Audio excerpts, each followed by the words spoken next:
Hello, dear friends. I'm Robert Evans, and this is Behind the Bastards, the show where we tell you everything you don't know about the very worst people in all of history. Now, this is part 2 of our epic 2-part episode on Charles Koch. And with me, as within the first episode, is Ever Mainard. Hello. Star of The Feels on Netflix. Kickboxing expert? Yeah, you can say that. Yeah. MMA commenter? Yeah. Yeah. Definitely a big YouTube commenter. I love YouTube. Yeah, Reddit, Yelp, any platform where I can make a comment, I'm gonna comment. You know what I love about the internet is Tell me. It lets you anonymously threaten people. Oh, it's who live never far anonymous. away. Yes. Bold print. Fight me. So, last episode, Yeah. how would you sum up what we learned about Charles Koch last episode? No joke, my tummy started rumbling, and I thought I was going to have to run out to the bathroom because I was filled with a lot of sorrow. And then how many lives were destroyed, even through, like, cancer and that, like, lineage of that one story of, like, his family's fucked. But then, at one point, it's like, what a blessing. He has a job. He has stability. But then that thing ended up being the snake that bit him. Yeah, yeah. And that's, we don't even know about... In a way, that's him... But being like, hey, like, what was it? Like, you can pay to be a slave or get... Yeah, the Freedom School, which Charles Koch funded early on in his life. In a way, it's sort of like that without them realizing it. Yeah. That's what's going on. Yeah, if you won't sell yourself into slavery, I will show you as little human concern as I would show for a slave, and then just trust that most of you won't realize how badly you got fucked over and sue me. No. Yeah, because like Daniel Carlson, that guy sued, but I'm going to guess there's a lot of people who didn't sue who got fucked over and just didn't connect the dots well enough. Yeah. Got leukemia and assumed it was their cigarette smoking rather than being bathed in benzene all day long. Mm-hmm. Anyway, let's... Toodaloo. Yeah, I want to open this up by repeating a quote Charles Koch wrote in that 1978 Libertarian Reader article, where he sort of argued that business owners should fight against government regulation at all cost. Do not cooperate voluntarily. Instead, resist wherever and to whatever extent you legally can, and do so in the name of justice. So let's start today by talking about some more of the shit Charles Koch and his company did in the name of justice. Yes. I'm going to quote from the book Dark Money here.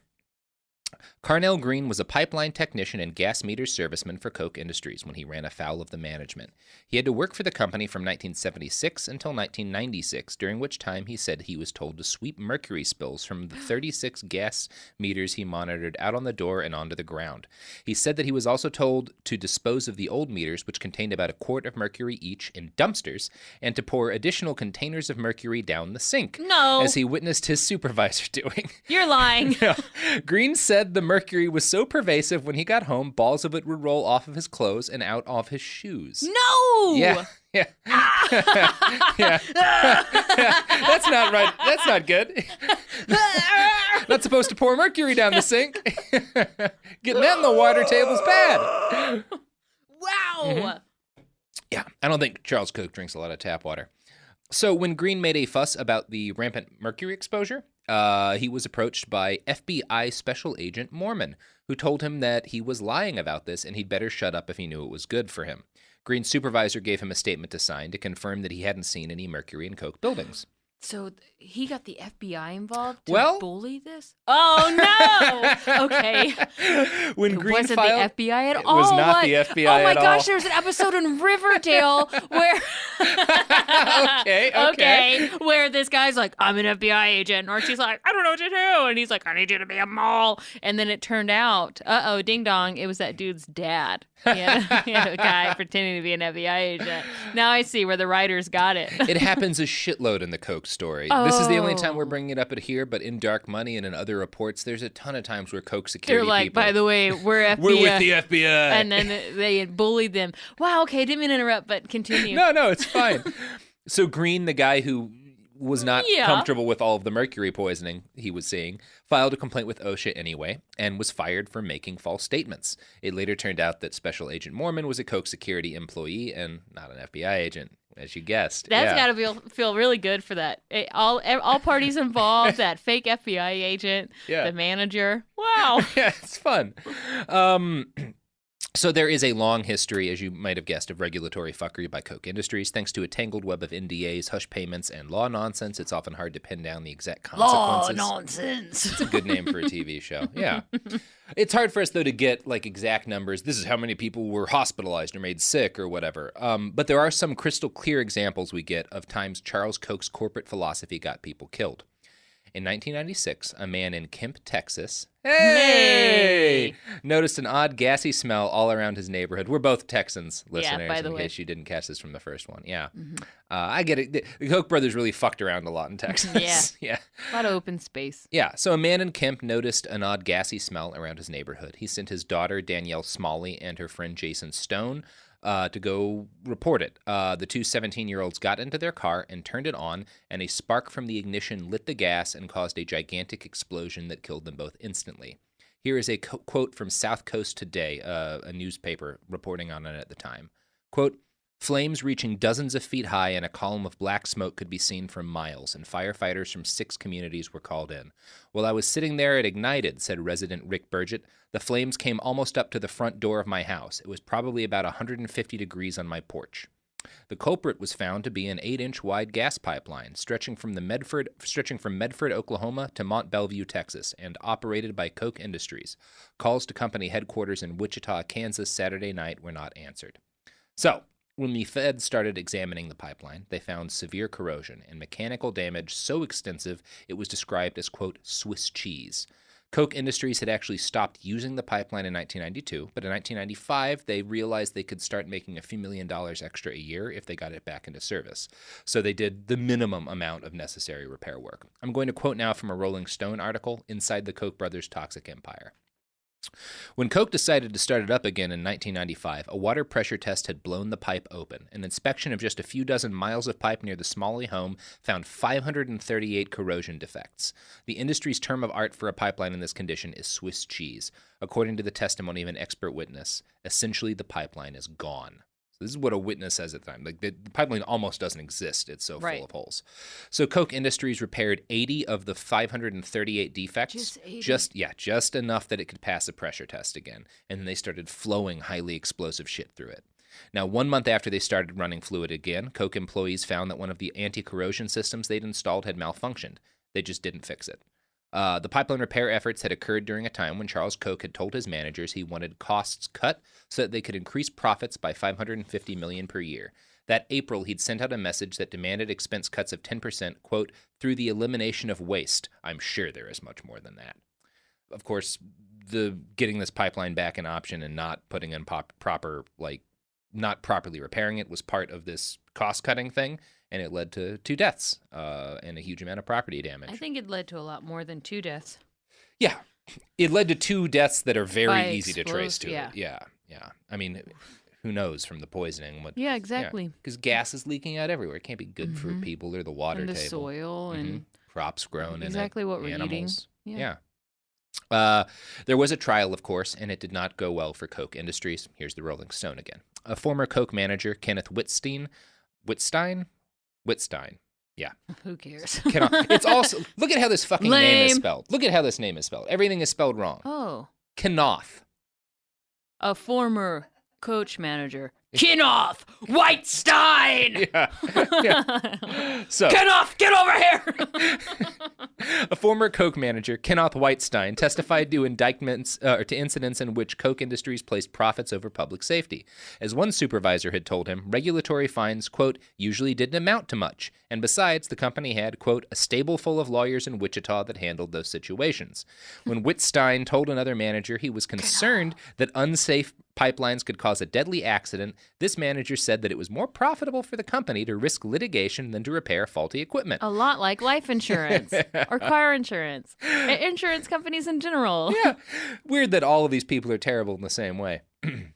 The company could, quote, pay off a lawsuit from an incident and still be money ahead, he said, describing the principles of market-based management to a T. Yeah. So, Kenoth. No, Kenoth is the guy who tried to report some of the unsafe stuff. I know, and but did. just that name. We should, but just Kenoth, Kenoth. It's Kenneth. We all know the name. No, it's Kenoth. I'm judgmental and angry. Talk about a Wichita lineman, am I Yeah. right? So yeah, Rolling Stone draws a direct connection between these deaths and what was done with that pipeline and market-based management. Because under market-based management, again, the whole company, all these business units are competing, but it also sort of encourages people to look at fines. You know, a fine is supposed to be a punishment for doing something wrong, for Right. causing damage. But in Koch's companies, they weren't seen that they were seen as essentially a cheaper alternative to the repairs. The fines cost this much, the repairs cost this much. Oh, it's much more sound to pay for the fines if we incur them. So, Koch Industries was ordered to pay $296 million to Danielle's father. At that point in time, it was the largest wrongful death suit in U.S. legal history. They settled out of court for an undisclosed amount, but it was probably a significant amount of money, and this judgment actually hurt. It wasn't the only one either. As Koch Industries got in increasing hot water over the 1990s, they paid out more and more in legal fees and in fines. Charles Koch was even forced to acknowledge this, sort of, in his 2007 self-help book, The Science of Success. Excuse me? It was more of like a business book, but you know, you get the idea. Like, it was one of those books people who want to start businesses read. Have you guys, while we're talking about him, Okay. There's a documentary on Netflix. It's about this wine guy that fooled everybody. Have you heard about this? No. He's like a fake wine dude.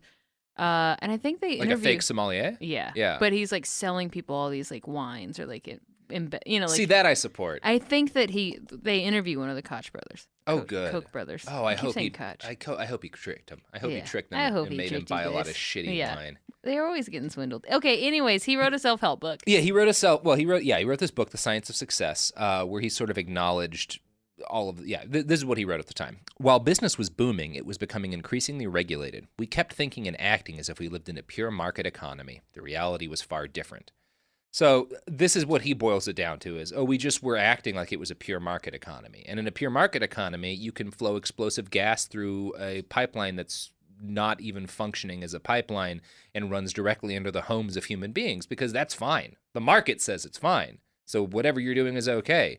It's all about the market. The market's his fucking...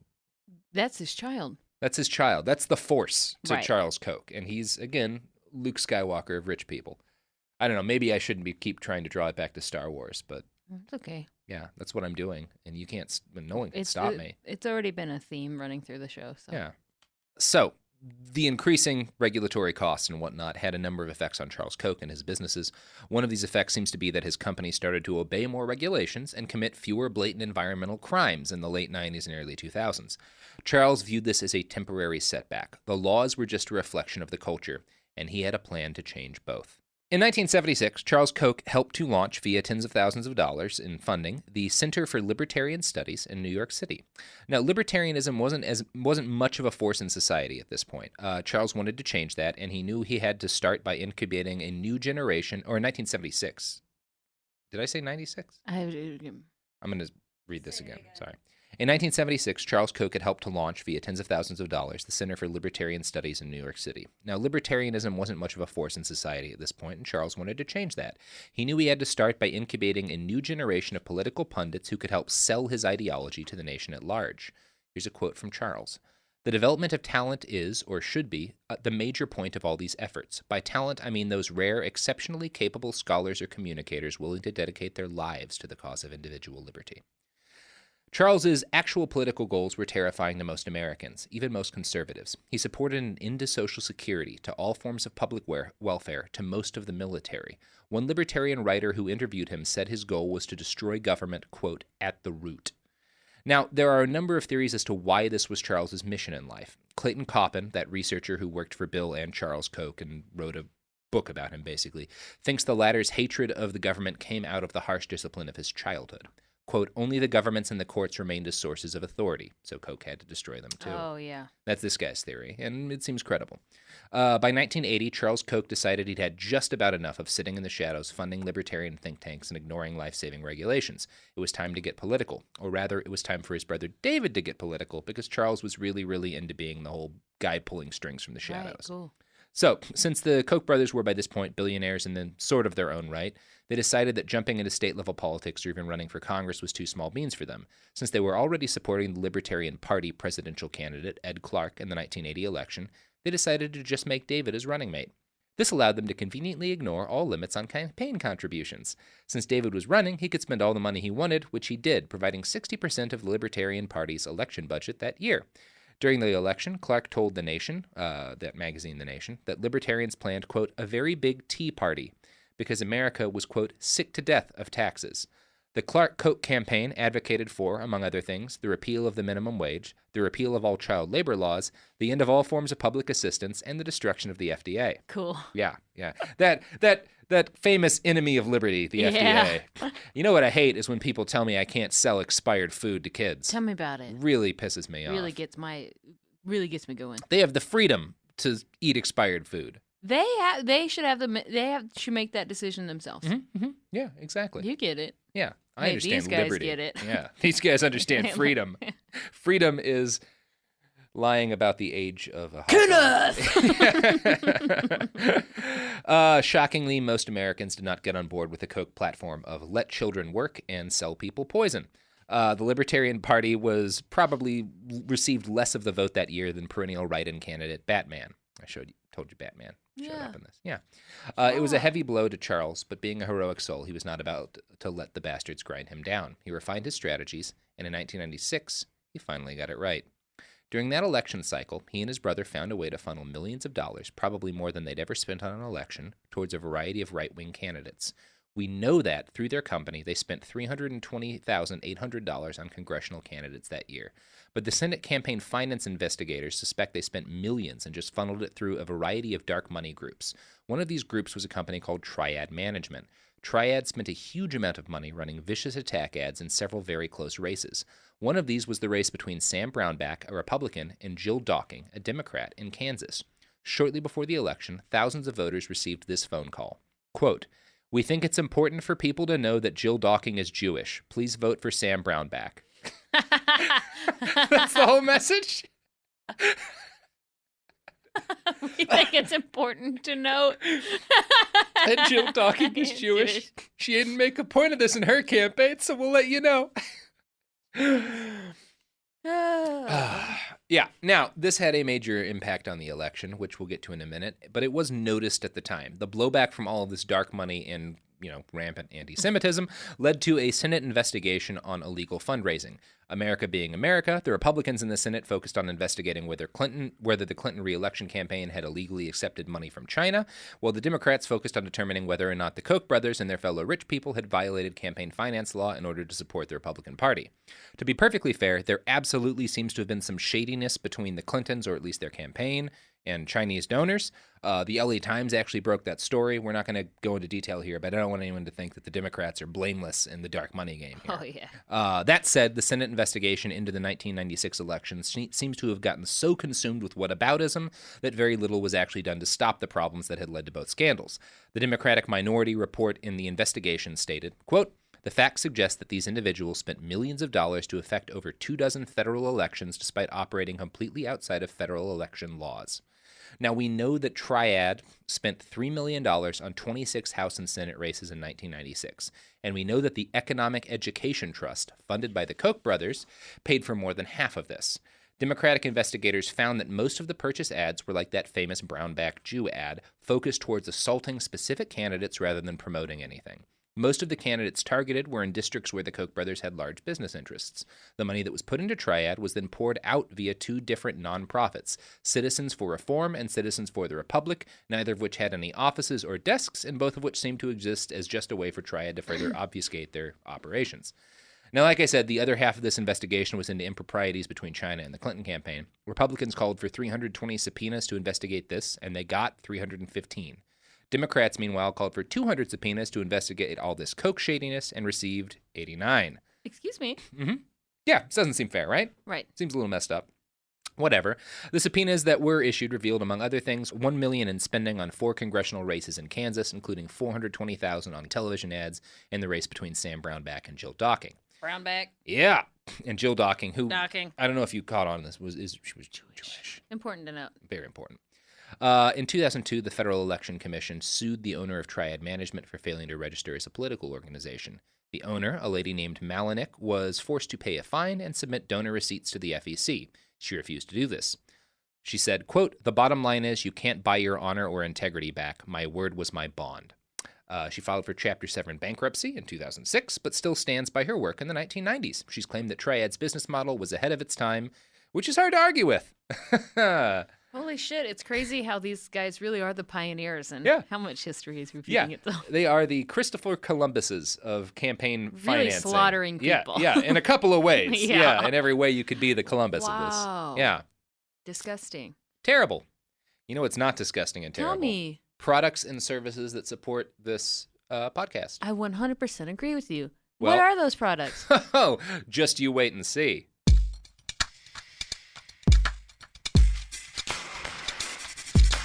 And we're back. We just got finished talking about the 1996 elections in which the Koch brothers pioneered what we would now just describe as the way that election ads are funded. They sort of invented that in the 1990s. Disgusting. And, funneling dark money around through a bunch of different groups that you can attack people. But when you say dark money, it sounds almost exotic. So we got to try to change that. Dark money. Yeah, it's like dark chocolate. And it's like, ooh, dark decadent. Money.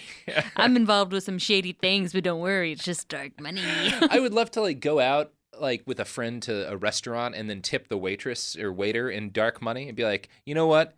Because this was so good, I'm not going to pay you in regular money. Here's some dark money. Thanks, Kenoff. You spend that on something dark. I feel sad. Yeah, I feel very sad after. When I came into this podcast, I felt great. I really did. I meditated for 2 hours today, and then now I'm just like, like I'm gonna go home and cry. Probably, I almost cried a minute ago. Well, that's our goal with Behind the Bastards. I hope that when people listen to the show in their morning commute or during their workout, they're just a little bit more furious the rest of the day. Yeah. Perfect workout juice. You know what else is great workout juice? Celsius. I thought you were gonna do it. I'll do a Doritos ad. They're also great for workouts because they're high in protein compared to nothing. Some amount of protein. Yeah. Delightful. I'm always down for some amount of protein. That's the right amount. All right. Let's get back into the tale. Now, the money that the Kochs threw directly at elections during the late 90s and early 2000s was more of a stopgap than anything. From what I can tell, it was targeted at races that would directly impact Koch Industries' business. So most of what they're spending in this period, like the late 90s, is towards races where there would be a direct impact based on who won on their business interests. Kind of what's going on right now. And it's always going on. It's always going on. Charles Koch does a step above that because he's not just, for a lot of companies, I think, funding races that are going to, where if a certain person wins, that benefits the company. That's kind of the end of their thinking. Koch is playing a very long game here. He's not just trying to he's trying to change American culture. I bet he's really hard right now, seeing what's going on. Yeah. You might be surprised. From the late 1970s into the early 2000s, the Koch brothers, namely Charles, seeded a shitload of institutions and think tanks with their money. This was Charles Koch's long con. In 1978, he'd written that, quote, "Ideas do not spread by themselves. They spread only through people, which means we need a movement. Only with a movement can we build an effective force for social change." So for decades, he'd embarked on a strategy of funding academics and pundits, people like Lefebvre and his Freedom School, but also more mainstream libertarian groups like the Heritage Foundation or the Cato Institute. You mean keto, as in the diet? No. Okay. His goal with all this was to achieve something deeper than the short-term anger a racy campaign ad could spark. Charles believed that by promoting enough voices who'd repeat his ideas throughout the culture, he could change that culture. Now, according to Charles, young people were, quote, "the only group that is open to a radically different social philosophy." So they were the group he focused most of his resources on. In order to accomplish this, he and his fellow travelers looked to... When you say travelers, I think of like a merry band. But this guy was not a merry band. No. Are you going to guess who they looked to for advice on recruiting children? Oh, tell me. It's the Nazis! No! You're lying! No, it's the Nazis. Oh, okay. I'm going to quote from Dark Money here. Please. In support of building their own youth movement, another speaker, the libertarian historian Leonard Liggio, cited the success of the Nazi model. In his paper titled National Socialist Political Strategy, Social Change in a Modern Industrial Society with an Authoritarian Tradition, Liggio, who was affiliated with the Koch-funded Institute for Humane Studies from 1974 until 1998, described the Nazis' successful creation of a youth movement as key to their capture of the state. Like the Nazis, he suggested, libertarians should organize university students to create group identity. No! Now, some people might say that if you ever find yourself saying, like the Nazis, we should do X, you're on the wrong side. Right? That's my thinking. Don't do what the Nazis did. Right. Ever. Yes? Yeah. This is not how Charles Koch felt. He was like, efficiency. The Nazis, that's where our money comes from. It's important to note, she's Jewish. Yeah, when you really tie together all of the little strands, it doesn't, yeah, he looks, yeah. Anyway, so George Pearson, a former John Birch Society member who later worked for Charles, was the first person to suggest to him directly that a great way to recruit the young would be to found scholarly institutes inside universities. Now, the Kochs had for a while been giving money to universities, but when you give money to a school, they can spend it on anything, including on paying researchers and academics who might believe in things you don't agree with, or might do research that counteracts your own opinions. Yeah. You don't want that. Now, if you found a scholarly institute within a college, however, you have control over how that money is spent. So you can directly control new generations of thinkers and directly influence the pliant minds of their students. This brings us to the Mercatus Center, which the Chronicle of Higher Education describes as a, quote, libertarian-style think tank within George Mason University. From 2011 to 2014 alone, the Charles Koch Foundation put $50 million into the Mercatus Center. Now, Mercatus was founded by Richard Fink, a professor at the college who'd also been an executive vice president and member of the board of directors for Koch Industries. Here's the Chronicle. Mr. Williams' politics are no secret. On his bookshelves rest a bust of Adam Smith, the patron saint of unimpeded capitalism, and a copy of the Libertarian Reader. But Mr. Williams says that he is careful not to bring his opinions, hardened as they are, into the classroom. He scoffed at any suggestion that George Mason's economics department indoctrinates students with anti-regulatory free market messages. He does, however, hope his pupils will come to see the world just as he does. I would like my students to share my subjective opinions, Mr. Williams said. If they become hard-minded thinkers, they will adopt many of my opinions. Now, George Mason is a public university in Virginia, and not everyone who works there was as sanguine about the impact the Mercatus Center had on the freedom of dialogue within the university. Here's Carrie Meyer, an associate economics professor who describes herself as somewhat left of center. Quote, looking back on her career, Miss Meyer said she had held back in her scholarship at George Mason, gravitating towards vanilla topics such as a book based on the diaries of her family's farm. She did not want to rock the boat. Quote, I carefully chose my research so it wouldn't be objectionable to them, she said. Miss Meyer described her colleagues as smart economists, but said they collectively provide graduate students with a narrow view of the discipline. I would tell people that it's better to go to a place where they would get a broader education, she said. See, the Mercatus Center was an independent body within the university, so it's true that they had no formal power to influence the kind of research people published, but many professors at the school relied on the center for extra income. Mercatus paid out over $400,000 a year to 24 faculty members, people who then had a vested financial interest in not publishing any research that might disagree with Charles Koch's beliefs. Charles Koch himself said in an interview, quote, if we're going to give a lot of money, we'll make darn sure they spend it in a way that goes along with our intent. And if they make a wrong turn and start doing things we don't agree with, we withdraw funding. So, this is how you change a university using tens of millions of dollars in dark money. Yeah, it's horrifying, right? This is not the only school he does this to. This is just the clearest example. Yeah. Hope you listeners at the gym are getting jacked right now. Yeah. Pump real hard. Yeah. Mm-hmm. Now, there are other academic institutes that have received Koch money. It's hard to say how many researchers and professors and writers around the U.S. have found themselves in a position of having to avoid disagreeing with Charles Koch in their work. But in 2013, the Center for Media and Democracy, which Politico describes as a, quote, liberal group, published research into the State Policy Network. Now, the state policy network operates in all 50 states and claims to be, quote, dedicated solely to improving the practical effectiveness of independent, nonprofit, market-oriented, state-focused think tanks. I'm sorry, but that's a long sentence. The Center for Media and Democracy basically says that the state policy network is a vehicle for pouring dark money into right-wing think tanks around the country. Cool. Okay, Here's you. Politico. According to the report's analysis of IRS filings, the state policy network and its think tanks' combined revenue in 2011 topped $83 million, in large part with funding from conservative dark money groups like the Donors Trust and Donors Capital Fund, which received large donations from groups tied to the Koch brothers and other prominent conservatives. Jeez. But yeah, so there's a lot of different buckets they're putting money into, and we will never know the extent of funding, but it is in the hundreds of millions probably. It's probably more than that. That they're putting into just educational institutes. So with all this money spent to change academia, Charles Koch was essentially gambling that he'd profit more by building a small but utterly dedicated core of radical libertarian ideologists than he would by trying to publicize his extreme beliefs to the masses. His thinking here was entirely in line with what we know about the way the human brain deals with extreme ideas.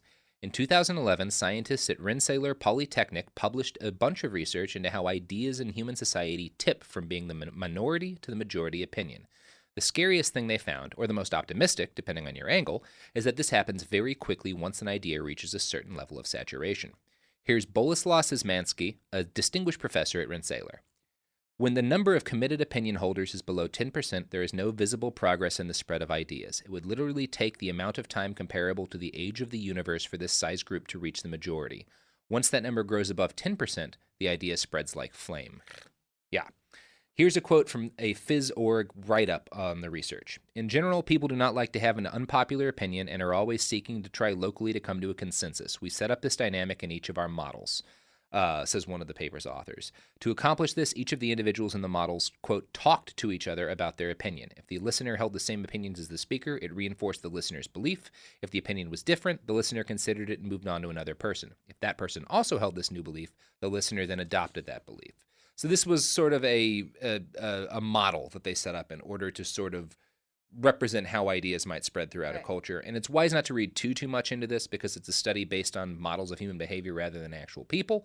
And the study's authors specifically note that this model was not designed to replicate a polarized society with a bunch of different radical ideas in it.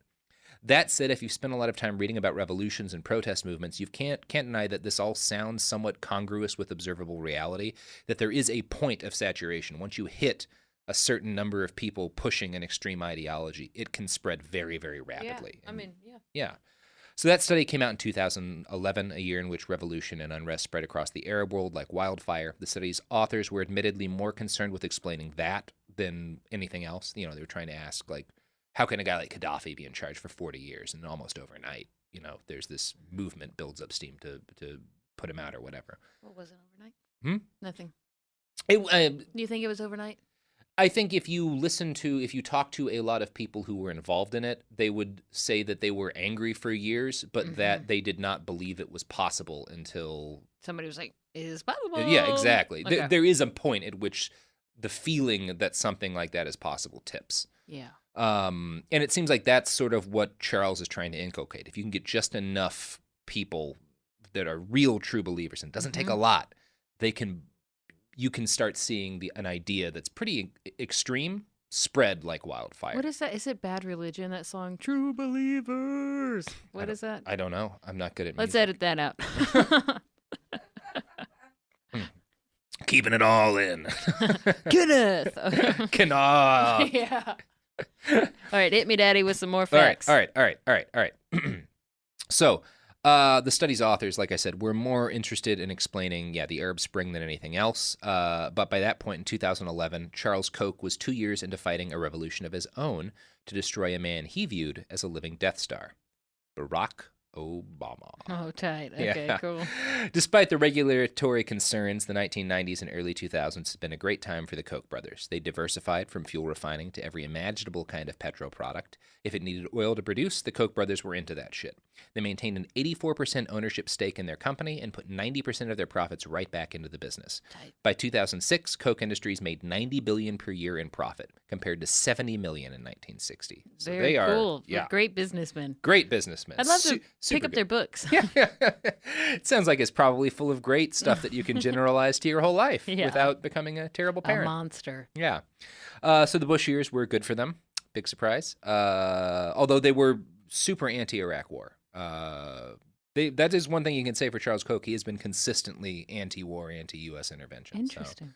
So, that is a pretty consistent with libertarian ideology. You know, you shouldn't be fucking around. It's too expensive. It's not like he didn't do it for like moral He didn't care about the lives of human beings. Yeah, okay. No, he just thought it was a waste of money. Here I am. I'm like a spark of hope. Okay, no. Just the money. The lives mean nothing. Yeah.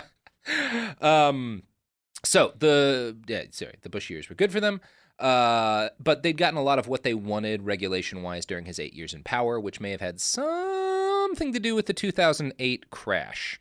But now we're digressing. May I pick up on that digress? I did hear, didn't he say that there's going to be another crash coming up in like 2021 or 22? I mean, we're lucky if it takes that long, right? Like, I was working a job this past weekend, and like one of the I only got to like talk to him for part of it, but he was saying that one of the brothers was like, yeah, there's going to be a crash coming up. Yeah. And it's like, oh yeah, you're going to cause this crash for some... Well, they're not much into real estate speculation. That might honestly just be them honestly looking at the market, because a lot of people are saying the housing market is due for another big crash. Yeah. Like, I don't want to be fair to these guys because they're assholes, but that may just be him looking at the writing and just the being wall. like, hey, it's coming. Which I'm trying to shit's save coming. up my money. Look, dude, I got like a couple $100. I'm trying to get myself a down payment, you know? Hey, that's more than 80% of Americans keep in savings. Yeah. I think it's like 70-80% of the country has less than $1,000 in savings. I believe it. Yep. Yeah, it's going to be great when the economy collapses and we eat these people. You know what's crazy is when the economy collapsed the first time. I'll get back on subject. I see your little fingers. I was just a barista, so it didn't affect me at all. I was like, why is everybody so stressed? I'm still making minimum wage. Yeah. Nothing's changed for me. Yeah. Okay. Oh, boy. Yeah, during the Bush years, they got a lot of what they wanted regulation-wise, but they didn't like the Iraq war. Throughout this period, they also did support, to their credit, sentence reduction for nonviolent drug offenders, because they're not pro-drug war guys. So, again, it's not all bad with the shit the Koch brothers funds, but it's a lot bad. In fact, David Koch, who retired from political life recently, has shown gasps of being a human being over the last few years. In a 2003 speech to alumni at his prep school after he received a lifetime trustee status for a $25 million donation, David said this: "You might ask, how does David Koch happen to have the wealth to be so generous? Well, let me tell you a story. It all started when I was a little boy. One day my father gave me an apple. I soon sold it for $5 and bought 2 apples and sold them for 10. Then I bought 4 apples and sold them for 20. Well, this went on day after day, week after week, month after month, year after year, until my father died and left me $300 million. Which is, this is a little bit. Yeah. But that's David Koch. Yeah. Charles Koch has not joked about inherited wealth because he doesn't think estate taxes should be a thing. Anyway, the election of Barack Obama was a big watershed moment for Charles Koch.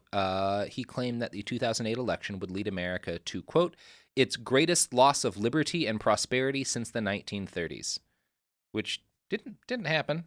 I mean, maybe I missed it. Maybe I missed us losing all of our wealth and prosperity. But I don't know, man. Yeah, I didn't notice that. In his inaugural address, President Obama said, quote, without a watchful eye, the economy can spin out of control, a clear reference to what had just happened in a 2008 financial crash. This was heresy to Charles Koch, the man who'd urged resistance at all costs in the face of regulation. Never mind the fact that back in September of 2008, the Koch political organization Americans for Prosperity had reversed their opinion on bailouts when the Dow dropped 777 points and the stock market crashed. Then they'd supported $700 billion worth of government intervention. Yeah. But now that Obama was in the White House and talking about regulating Wall Street to avoid another crash, resistance to tyrants was the only option that remained for Charles Koch. Yeah, of course. Now, since 2003, Charles had been assembling a yearly meeting of major Republican donors, most of whom were billionaires or multimillionaires who had inherited their fortunes. The first Koch group meeting after Obama's election is best described as a war council. Here's dark money. Participants at the summits, for instance, were routinely admonished to destroy all copies of any paperwork. Be mindful of the security and confidentiality of your meeting notes and materials, the invitation to one gathering warned. Guests were told to say nothing to the news media and post nothing about the meetings online. Elaborate security steps were taken to keep both the names of the participants and the meeting's agendas from public scrutiny. When signing up to attend the conferences, participants were warned to make all arrangements through the Koch staff rather than trusting the employees at the resort, whose backgrounds were nonetheless investigated by the Koch security detail. In an effort to detect intruders and imposters, name tags were required at all functions, and smartphones, iPads, cameras, and other recording gear were confiscated prior to sessions.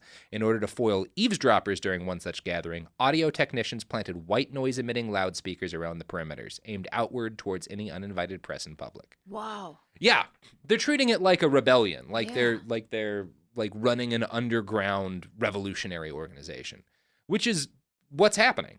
It's just that the people who are revolutionaries in this are the richest people in the country. Yeah. I feel sick. Yeah, it's super gross. We're gonna get into something not gross. Ads. I love ads. Oh, they're so good. They're so good. Boy, howdy. Let's hear what they have to say about how you can support this show by spending money on other things.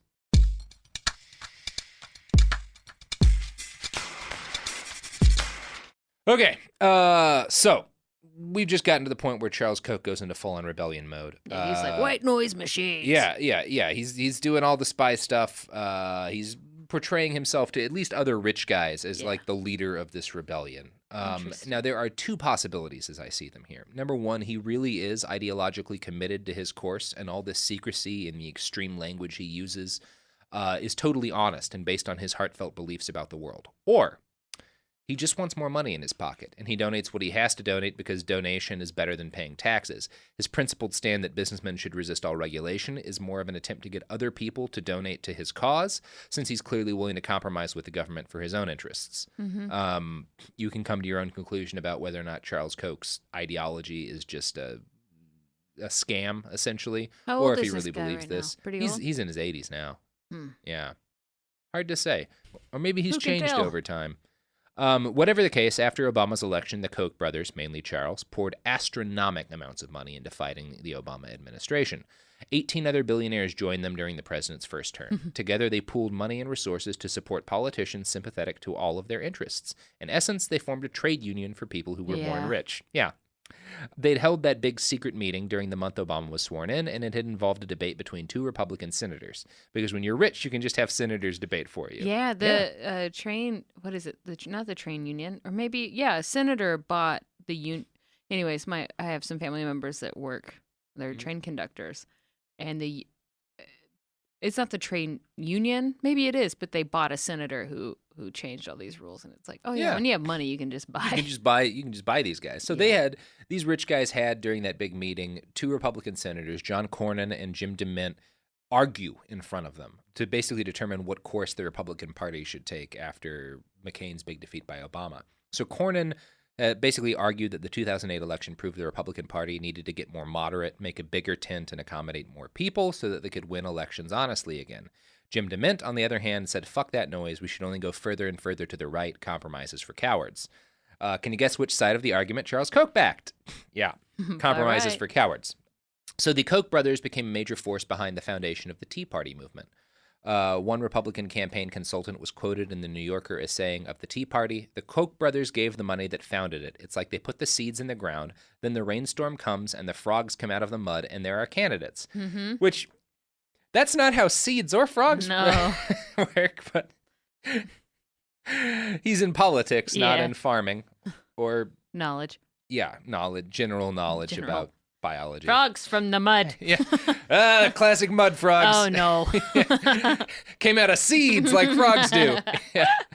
A 2010 New York Times article broke it down this way, or broke down the funding of the Tea Party movement this way. Break it down for me. The other major sponsor of the Tea Party movement is Dick Armey's Freedom Works, which, like Americans for Prosperity. Dick Armey? Dick Armey. Yeah. Okay. He's a real guy. Yeah.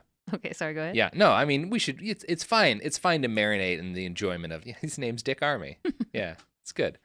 The other major sponsor of the Tea Party movement is Dick Armey's Freedom Works, which, like Americans for Prosperity, is promoting events in Washington this weekend. Under its original name, Citizens for a Sound Economy, Freedom Works received $12 million of its funding from Koch family donations. Using tax records, Mayer found that Koch-controlled foundations gave out $196 million from 1998 to 2008, much of it to conservative causes and institutions. That figure doesn't include the $50 million in Koch Industries lobbying and $4.8 million in campaign contributions by its Political Action Committee, putting it first among energy company peers like ExxonMobil and Chevron.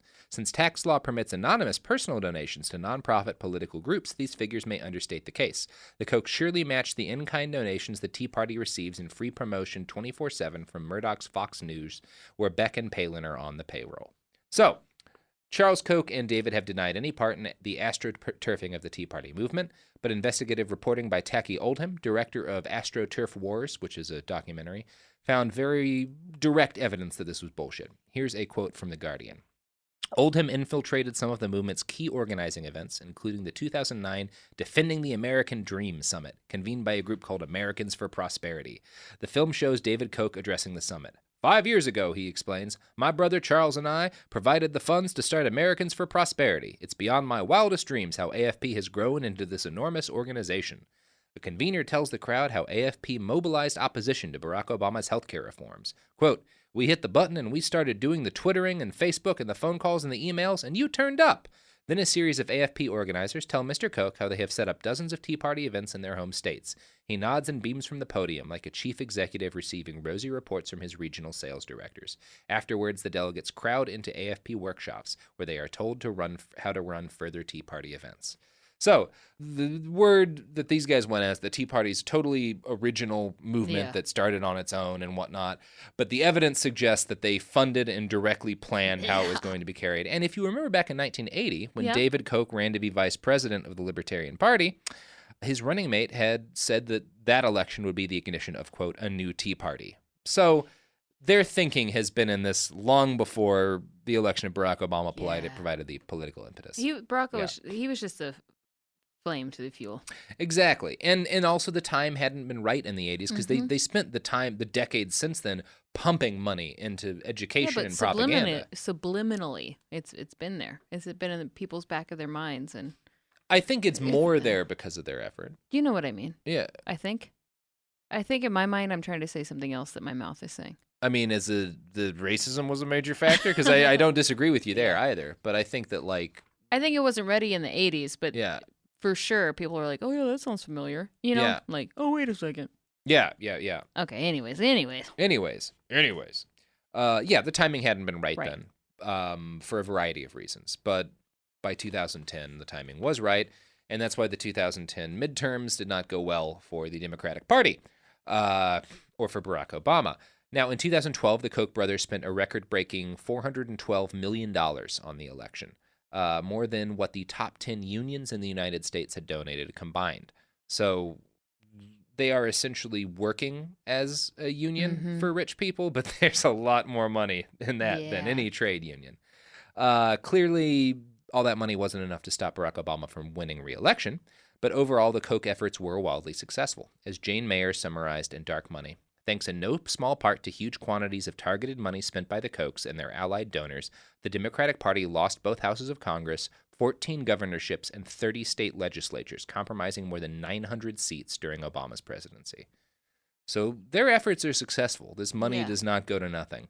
But if the last 20 years have seen Charles Koch's grand scheme come close to fruition, it is beginning to look like he may have reached the limits of what money can buy. During the 2016 election, the Koch brothers and their network of political organizations had, collectively, a larger payroll than the Republican Party. The Kochs employed 1,600 staffers in 35 states, which gave them 3 times the manpower of the Republican Party. The Kochs originally planned to spend close to $1 billion on the 2016 election, but the rise of Donald Trump took them as much by surprise as it took everyone else. See, the Kochs actually love immigration, illegal or otherwise. They love free trade and trade deals like NAFTA and the Pacific Partnership because those things make shitloads of money for business owners. Donald Trump was exactly the kind of conservative they did not want to see win election. So they cut their election spending by hundreds of millions of dollars and put a huge chunk of what they were going to still spend into state races instead. The current CIA director, for example, Michael Pompeo, received more funding than any other congressional candidate from the Kochs. Dark Money suggests that what happened between 2010 and 2016 is that essentially the rabid anti-government, anti-regulation, anti-left sentiment that Charles and David Koch spent hundreds of millions of dollars to inculcate finally grew beyond them. They helped create the movement that morphed into Trumpism, but during its evolution, they lost control of it. One former Koch employee said this during the 2016 election. Quote, "We are partly responsible. We invested a lot in training and arming a grassroots army that was not controllable." So conflicts have continued between the Kochs and now President Trump. Most recently, the Koch network refused to support a Republican in a tight race in North Dakota because of his Trumpist views on trade. After that news broke, Donald Trump tweeted, quote, "The globalist Koch brothers, who have become a total joke in real Republican circles, are against strong borders and powerful trade. I never sought their support because I don't need their money or bad ideas. They love my tax and regulation cuts, judicial picks, and more. I made them richer. Their network is highly overrated. I have beaten them at every turn. They want to protect their companies outside the U.S. from being taxed. I'm for America first and the American worker, a puppet for no one. Two nice guys with bad ideas. Make America great again." No! Yeah. I half agree with the president there. The Kochs do have bad ideas. I do not agree about there being nice guys. Two nice guys, bad ideas, though. Yeah, These guys over here, nice guys, but bad ideas. Nice guys. I really like what they're doing with pipelines filled with holes blowing up neighborhoods. That's a nice guy move. Classic nice guy move. Bad ideas, though. Bad ideas.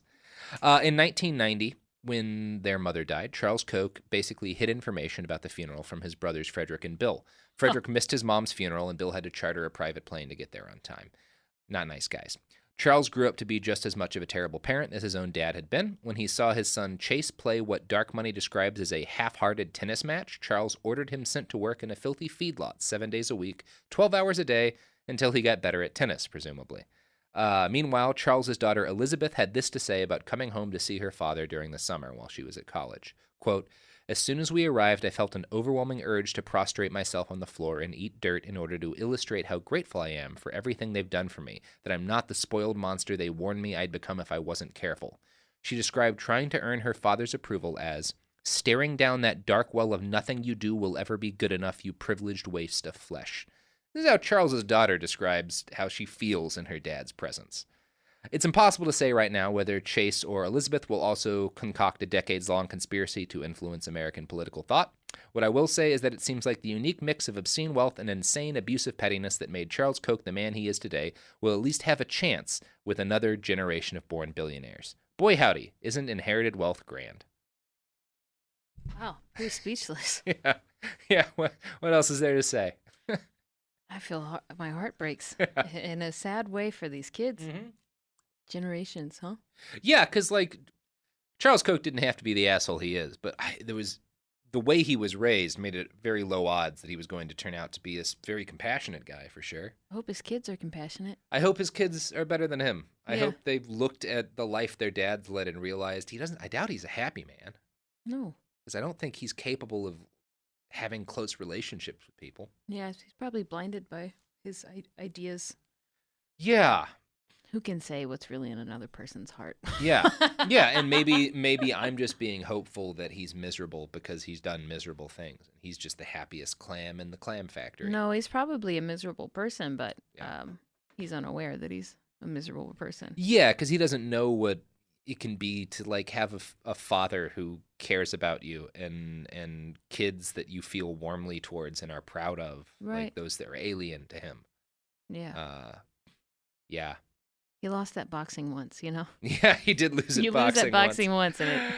Yeah, protesters, if you wind up protesting a Koch thing in the future, really drive home that he's bad at boxing. That seems to be a sore spot. I wouldn't. You'll probably die. Probably put a hit on you. Yeah. I've Charles really Koch. enjoyed this. Thank you. Thank you. I'm glad you enjoyed this terrible story of a terrible person. Yeah.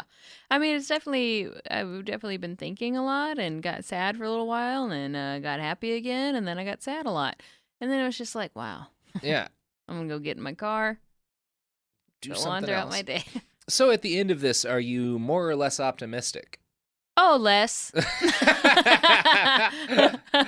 Oh, for sure less, but also a little bit more. It's nice to hear that his kids are like aware enough to be Yeah. like, oh, when I come home, this is how I feel. This is not how I want to feel. And maybe they'll change. Maybe they can be like, hey, actually, we can make a difference. But, yeah. you know, he probably has it all lined up with the industry that somebody Yeah. else just like him is going to take over. And It's hard to imagine, someone good taking over. It is kind of heartening to me, even though Trump is the result, that they did lose control of this movement that they built, because it does mean that there are limits to what wealth can buy. yeah. Even though I don't like what it ran out of control and turned into.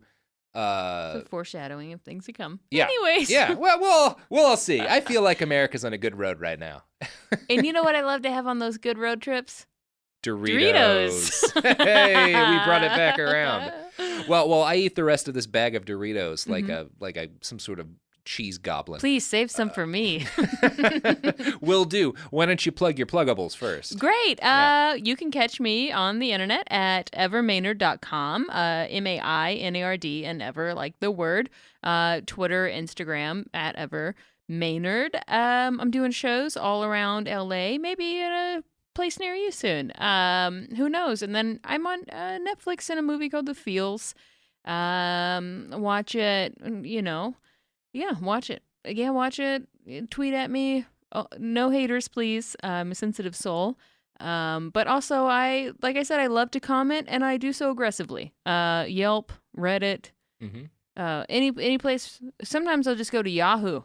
Comment. Oh, man. Yeah, Yahoo comment. I love answering things wrong on Yahoo Answers. Oh, I didn't know I could do that, but I will be aggressively commenting on Yahoo Answers. Yeah, stuff like that, Quora, I really like just sabotaging it. Okay. Giving people bad advice on how to treat first aid injuries and stuff. Hey, that's not okay.